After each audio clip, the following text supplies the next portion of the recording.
Well, as you can see, it's raining. It's also summer, so we're pretty much on course for Shy Yeti Goes Wild 2.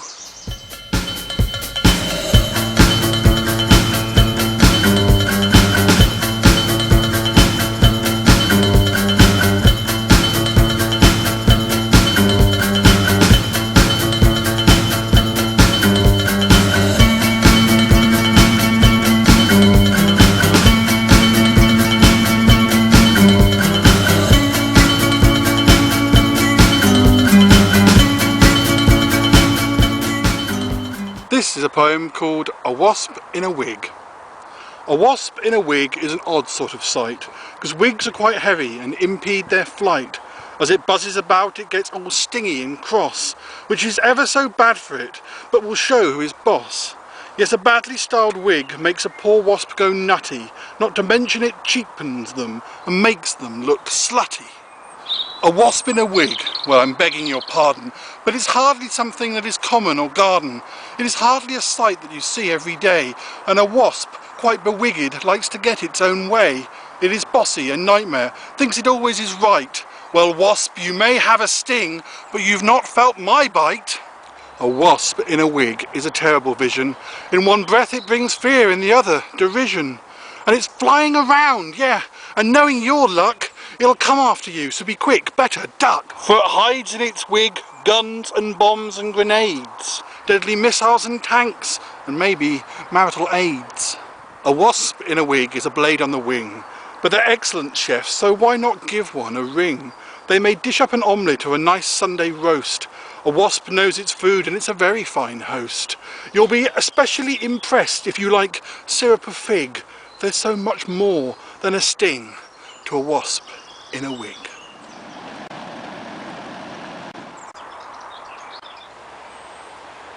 Oh, hello, you're here. Yes, nice. Yeah, we're here in the woods to record some more poems about animals, like that other video I did. Last time we were here, you nearly got eaten, and I nearly got eaten, yes, but I see we survived. Phew. Except that you seem to be missing a leg. Oh well. As long as they don't get my poems even, or poets. You're poets. Yeah. They're poets. Yeah, they're like, just like crochet. Croquettes. Yes, yes. I know what you're talking. You know what I'm talking about, even if I don't. Mind the doors. Now it's time for a Yeti dance.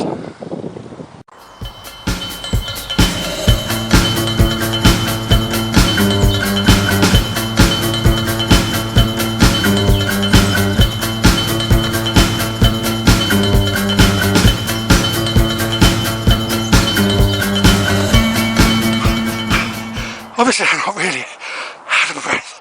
I'm just acting. You see, I'm just acting. Wasn't out of breath at all.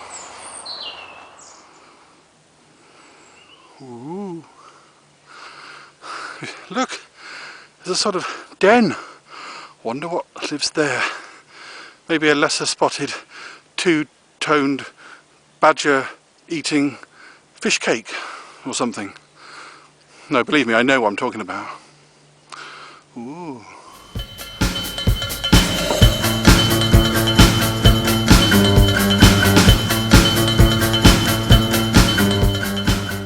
Hello and welcome to Shy Yeti Goes Wild 2. That comes after 1. I found out today. I did not know that. I thought it was 3. Anyway, we are here and we're going to be talking about more animals and more poems about animals and trying to find out how a poem lives in the wild. Yes, I'll tell you all about it soon.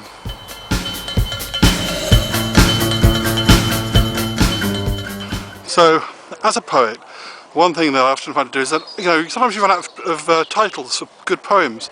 And I was just speaking to Colin, and he's got a great idea for a new poem that I could write. Colin, what was your idea for a poem? What should I call it?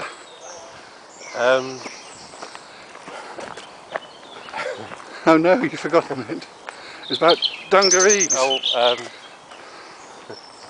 why don't gerbils wear dungarees? Hamsters, gerbils? Why don't hamsters or gerbils wear dungarees? It's a question that most people, you know, most right-minded people are asking. So, yeah, it's definitely one I can think up for. So we'll come back to Callum later in the episode where he'll suggest yet another great title for a future poem of mine.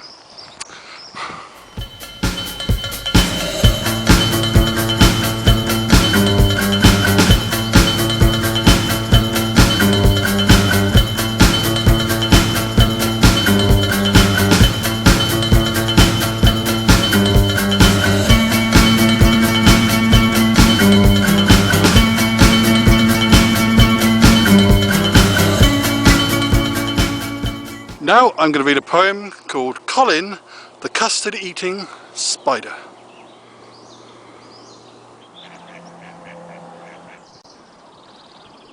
Colin's a spider who likes to consume as he sways on his web in some dusty old room.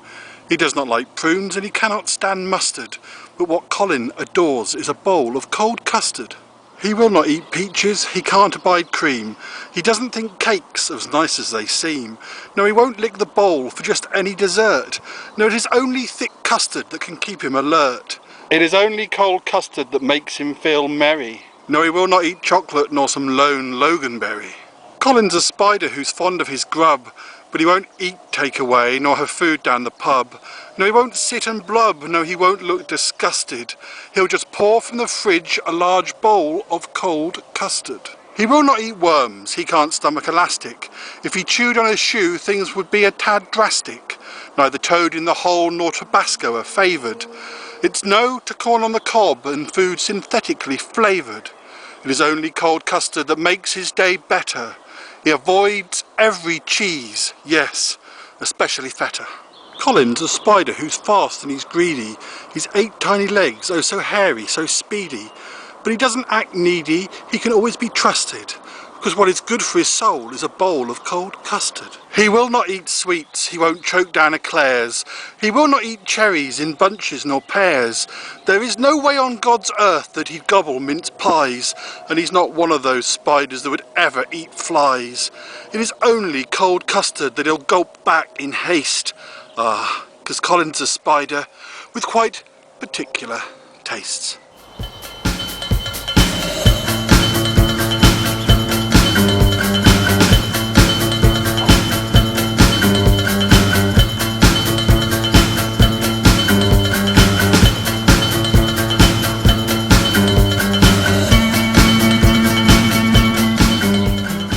Here's a poem, no, it's a limerick that I've just made up. There once was a magpie called Susan who liked to go drinking and boozing. Boozing. I'll do it again. There once was a magpie called Susan who liked to go flirting and boozing.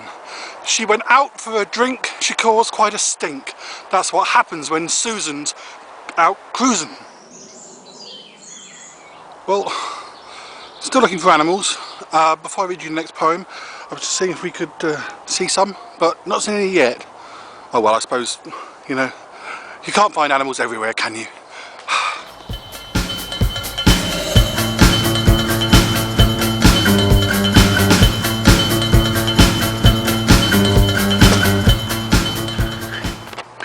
Oh, sorry, I must get my hand trimmed. It's not as hairy as mine, but I beg to differ. It's got to be the hairiest hand you've ever seen.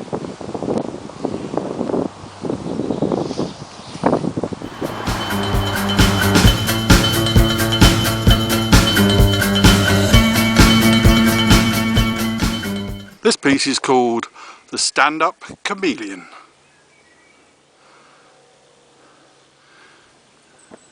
The stand-up chameleon he just merges in, a beer-sozzled comedian, his tail soaked in gin. He's a pun-pulling purveyor of words drenched in mirth, but he's lost in the background, he's been like that since birth. The stand-up chameleon cast adrift in the crowd. When he needs to stand out and be verbose and loud, when he needs to be noticed, seems he simply gets lost, and no one is laughing, such a terrible cost. The stand-up chameleon he'd like to shine bright, to stand out on the stage maybe 10 feet in height, but he's just more of the same, just some showbiz has-been. Seems the worst comment he gets is that he's simply routine. The stand-up comedian, he just ain't funny enough. His words cobbled together and a bit off the cuff. He tries wearing a wig, even sticks out his tongue. For crimes committed to comedy, he may one day be hung. The stand-up comedian, he won't get no applause. The bears in the crowd, they will not clap their paws. The laughter won't come, it won't rattle the rafters. He's just melting away, won't qualify for the BAFTAs. The stand-up chameleon, he meekly blends in. He must sometimes wonder why he ever went in. For this lifestyle of laughter to this giggle-starved place, the only thing folk find funny is his sad, ugly face.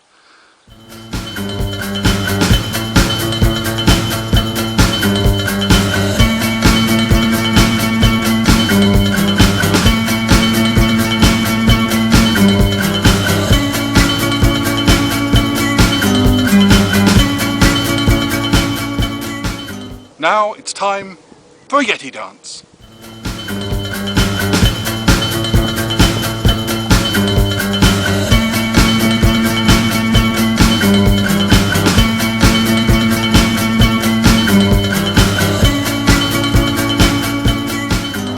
There once was a bear named Simon who liked to go drinking and dining. No, whining and dining.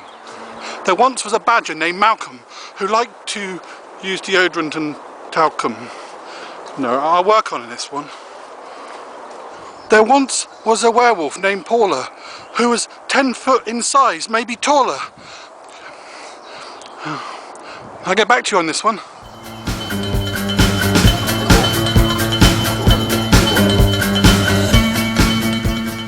There once was a pup named Davina who had quite a feline demeanour. She gave out a loud mew, something dogs shouldn't do, but all in all, she was probably cleaner. Meow.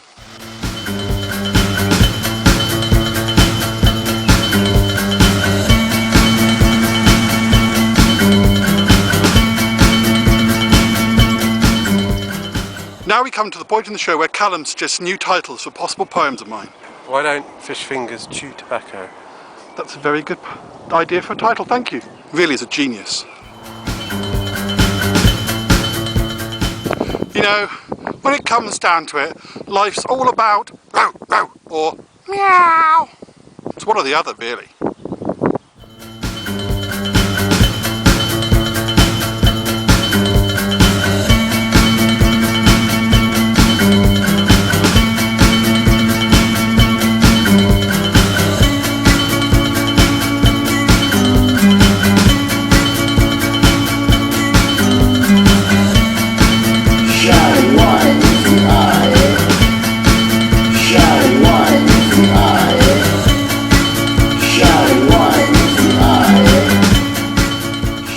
A wasp in a wig is an odd sort of sight, because wigs are quite heavy, and blah blah. He will not eat worm. There's a fly in the way now.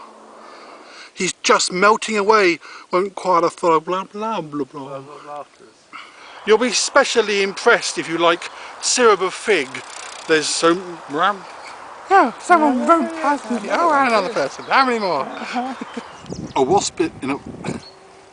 A wasp in a wig is from with poet. A wasp in a wig is from If Poems Were Pies. Colin, the custard-eating spider, comes from The Shy Life. The stand-up chameleon was from Shy Yeti's incredible pie crust collection. There once was a magpie called Susan, who liked to go flirting and boozing. At the bar, took a drink, she caused quite a stink. That's just what happens when Susan goes cruising. It's about a magpie, it's about animals. It's for this video. Thank you.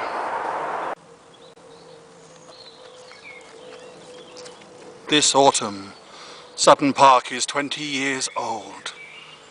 We'll be back. Sutton Park will be back.